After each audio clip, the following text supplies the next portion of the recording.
Here's an overview of how to annotate a chart for a beginner jazz drummer. This is geared towards the drummer who has limited exposure to either playing jazz music or listening to jazz music.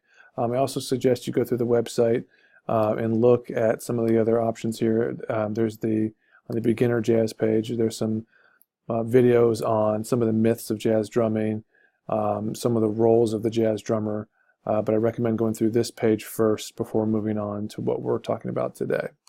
So these annotations will hopefully give some shape and some musicality to the piece that you're performing.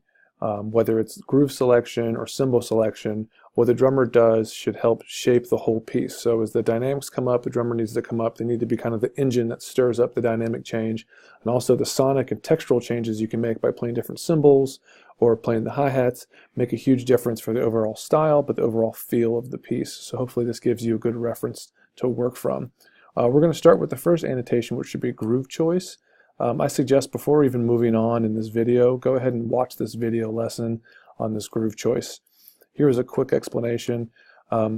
Using the metaphor of a car, first through fourth gear. First gear is just getting started. Fourth gear is when you're pretty ripping.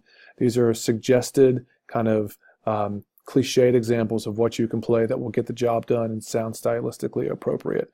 So my first suggestion is sit with your drummer and listen to the piece of music, and then write in and annotate the part with a number and then a circle around the number, or just the number. So through the piece they see that I start at number 3, third gear, and then I'm going to move to first gear on the hi-hat.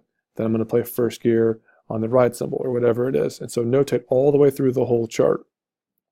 Once you've done that, I think it's important to go back through and talk about the instrument selection. The sonic choices you make a big difference on shaping the tune.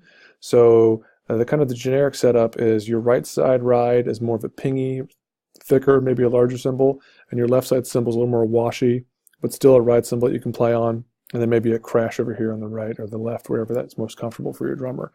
And you just simply notate R. So it might say like second for second gear, R. So you're playing the second gear groove on this cymbal. And then maybe because you're coming down a little bit in volume, you just want to move it to the other cymbal on the B section of the tune. But go through, and these R and L's, which cymbal you're using, and maybe the hi-hat or the hi-hat open, will help give shape and change the texture of what's going on in the tune, which makes a huge difference. The same thing can be done with brushes. So you can go from brushes to hi-hat to sticks, back to hi-hat to sticks to brushes. That'll help layer and change the volume of the tune that you're performing.